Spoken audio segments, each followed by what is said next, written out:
Capítulo 1 – O cuidado de Deus. A natureza e a revelação, ambas dão testemunho do amor de Deus. Nosso Pai Celeste é a fonte de vida, de sabedoria e de felicidade. Contemplai as belas e maravilhosas obras da natureza.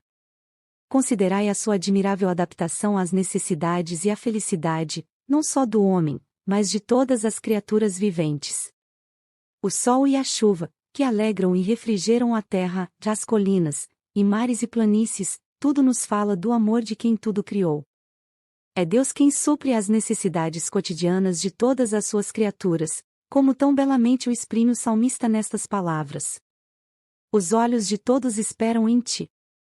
E tu lhes dás o seu mantimento a seu tempo. Abres a mão. E satisfazes os desejos de todos os viventes.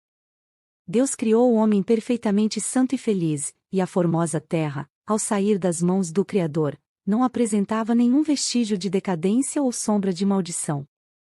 Foi a transgressão da lei de Deus, a lei do amor, que trouxe sofrimento e morte. Contudo, mesmo em meio dos sofrimentos que resultam do pecado, revela-se ainda o amor de Deus. Está escrito que Deus amaldiçoou a terra por causa do homem. Os espinhos e cardos, as dificuldades e provações que tornam a vida cheia de trabalhos e cuidados, foram designados para o seu bem, constituindo no plano de Deus uma parte da escola necessária para seu reerguimento da ruína e degradação que o pecado operou. O mundo, embora caído, não é todo tristeza e miséria. Na própria natureza há mensagens de esperança e conforto. Há flores sobre os cardos, e os espinhos acham-se cobertos de rosas. Deus é amor, está escrito sobre cada botão que desabrocha, sobre cada haste de erva que brota. Os amáveis passarinhos, a encher de música o ar, com seus alegres trinos, já as flores de delicados matizes em sua perfeição, impregnando os ares de perfume, já as altaneiras árvores da floresta, com sua luxuriante ramagem de um verde vivo, todos testificam da terna e paternal solicitude de nosso Deus, e de seu desejo de tornar felizes os seus filhos. A palavra de Deus revela o seu caráter. Ele mesmo proclamou seu infinito amor e misericórdia. Quando Moisés orou, rogo-te que me mostres a tua glória, o Senhor respondeu, eu farei passar toda a minha bondade por diante de ti. Essa é a sua glória.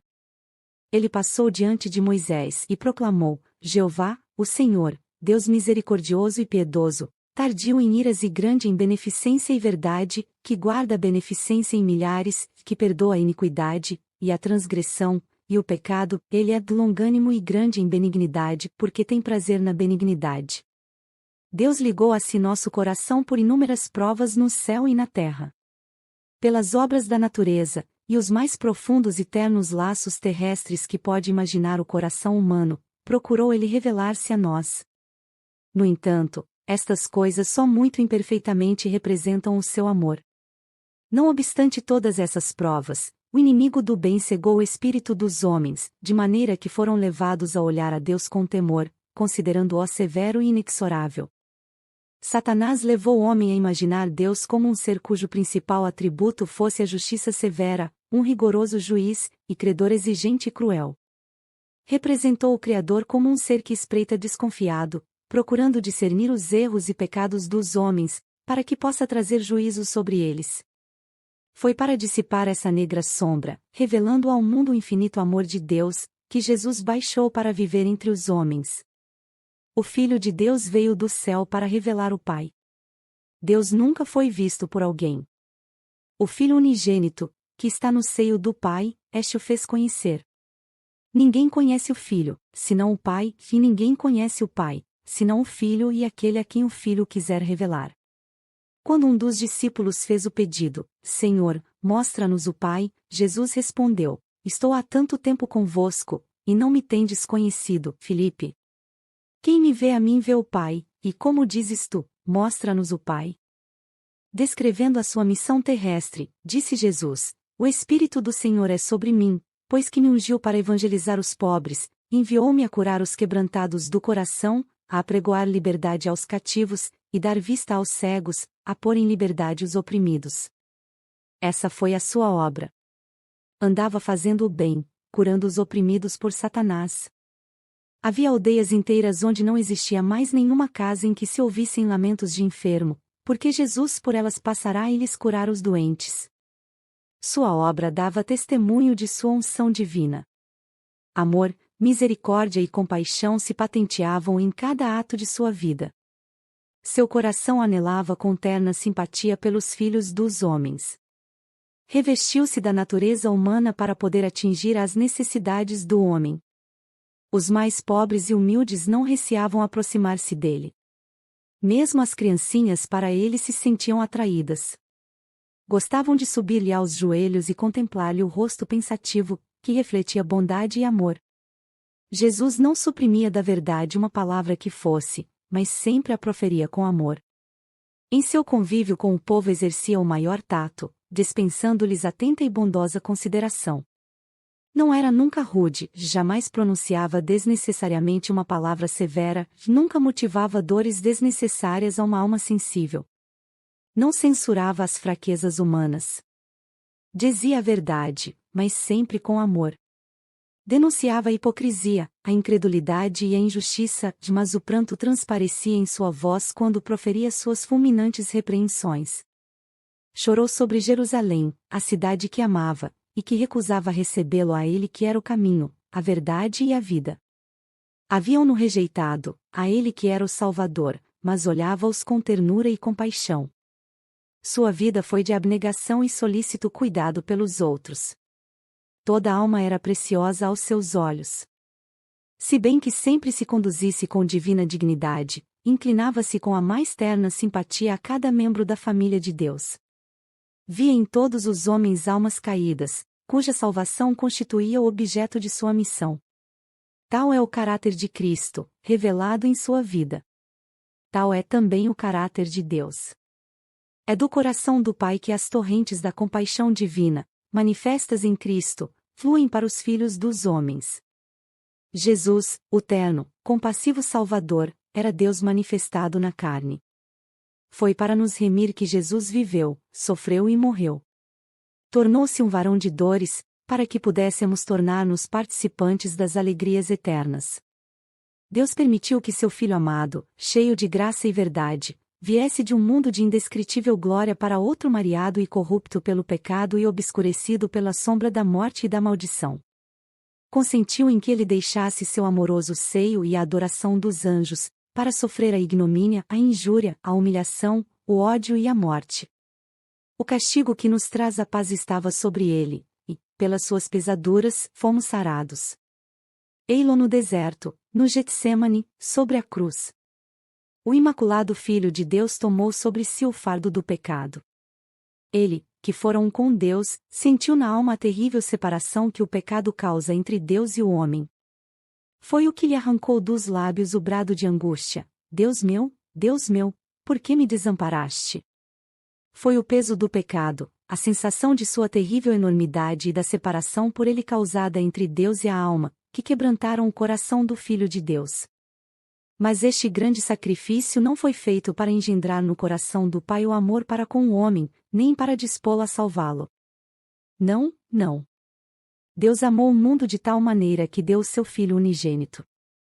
O Pai nos ama, não em virtude da grande propiciação, mas sim proveu a propiciação porque nos ama. Cristo foi o instrumento pelo qual ele pôde entornar sobre um mundo caído o seu infinito amor. Deus estava em Cristo reconciliando consigo o mundo. Sofreu juntamente com seu Filho.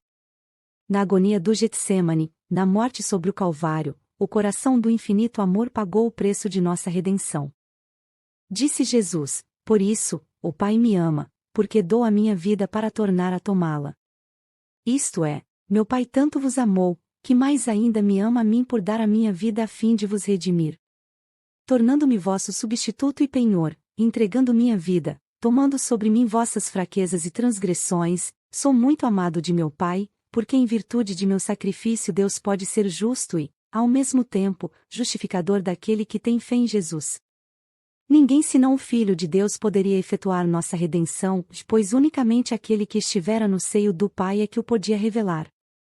Só ele, que conhecia a altura e a profundidade do amor de Deus, podia manifestá-lo. nada menos que o infinito sacrifício efetuado por Cristo em favor do homem caído, é que podia exprimir o amor do Pai pela humanidade perdida. Deus amou o mundo de tal maneira que deu o seu Filho unigênito. Ele o deu, não somente para que vivesse entre os homens, tomasse sobre si os seus pecados, e morresse em sacrifício por eles, deu-o à raça caída. Cristo devia identificar-se com os interesses e necessidades da humanidade. Ele, que era um com Deus, ligou-se aos filhos dos homens por laços que nunca se romperão. Jesus não se envergonha de lhes chamar irmãos. Ele é nosso sacrifício, nosso advogado, nosso irmão, apresentando nossa forma humana perante o trono do Pai, achando-se, através dos séculos eternos, unido à raça que ele, o Filho do homem, redimiu. E tudo isto para que o homem pudesse ser erguido da ruína e degradação do pecado, a fim de que refletisse o amor de Deus e participasse da alegria da santidade. O preço pago por nossa redenção, o infinito sacrifício de nosso Pai Celestial em entregar seu Filho para morrer por nós, deveria inspirar-nos ideias elevadas sobre o que nos podemos tornar por meio de Cristo.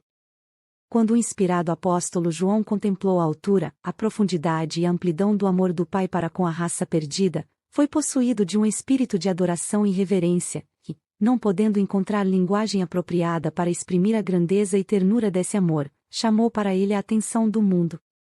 Vede quão grande amor nos tem concedido o Pai, que fossemos chamados filhos de Deus. Em que grande valor é tido o homem.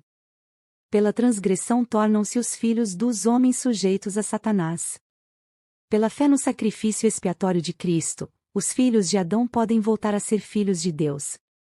Assumindo a natureza humana, Cristo elevou a humanidade. Os homens caídos são colocados na posição em que, mediante a conexão com Cristo, podem na verdade tornar-se dignos do nome de filhos de Deus. Tal amor é incomparável. Filhos do Celeste Rei. Preciosa promessa. Tema para a mais profunda meditação. O inigualável amor de Deus por um mundo que o não amou. Este pensamento exerce um poder subjugante sobre a alma e leva cativo o entendimento à vontade de Deus. Quanto mais estudarmos o caráter divino à luz que vem da cruz, tanto mais veremos a misericórdia, a ternura e o perdão aliados à equidade e à justiça, e tanto mais claro discerniremos as inumeráveis provas de um amor que é infinito, e de uma terna compaixão que sobrepuja o amor anelante de uma mãe para com o filho extraviado.